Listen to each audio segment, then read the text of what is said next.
réduction de la durée des titres de séjour des réfugiés, durcissement des conditions d'accès à la citoyenneté. Comme on te l'a expliqué dans cette vidéo et dans ces articles, le Royaume-Uni a présenté il y a quelques jours un nouveau plan strict contre l'immigration. Mais est-ce que ces mesures peuvent fonctionner et surtout, est-ce qu'elles vont réellement dissuader les exilés de venir au Royaume-Uni? On te donne quelques éléments de réponse. Déjà, pour te résumer un tout petit peu, parmi les mesures phares de ce plan, le statut de réfugié va devenir temporaire et sera désormais réexaminé tous les 2 ans et demi au lieu de 5 avant, en fonction de la situation dans le pays d'origine de la personne.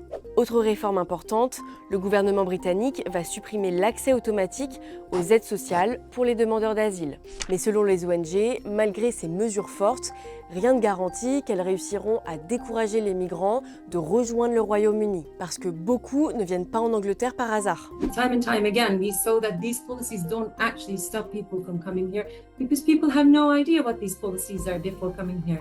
They're coming here because they have family members, they're coming here because they have historical ties, because they are from Commonwealth countries, and they have language ties with the United Kingdom.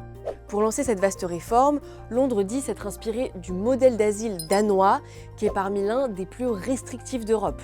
Mais le fait de reprendre ces politiques et de les adapter au contexte britannique ne garantit pas qu'elles auront un effet similaire ici, insiste Minéa Quibus, spécialiste des migrations. Selon l'ONG Refugee Council, ces mesures vont aussi coûter cher au gouvernement travailliste. Par exemple, elle estime que la réévaluation du statut de réfugié tous les 2 ans et demi pourrait coûter 990 millions d'euros sur 10 ans. En plus, il faut rappeler que depuis le Brexit, le Royaume-Uni ne fait plus partie du règlement Dublin. Il ne peut donc plus renvoyer les migrants vers leur pays d'entrée dans l'UE. Et puis, est-ce que faciliter les expulsions d'étrangers ou supprimer les aides pour les demandeurs d'asile, c'est légal ? Compliqué de répondre clairement, mais selon Minéa Quibus, le gouvernement peut quand même s'attendre à ce que certaines de ces mesures soient contestées devant les tribunaux. Ça a d'ailleurs déjà été le cas par le passé, avec le plan Rwanda par exemple. Quoi qu'il en soit, comme le rappelle le chercheur, le Royaume-Uni devra trouver un moyen de respecter ses obligations internationales et les conventions dont il est signataire.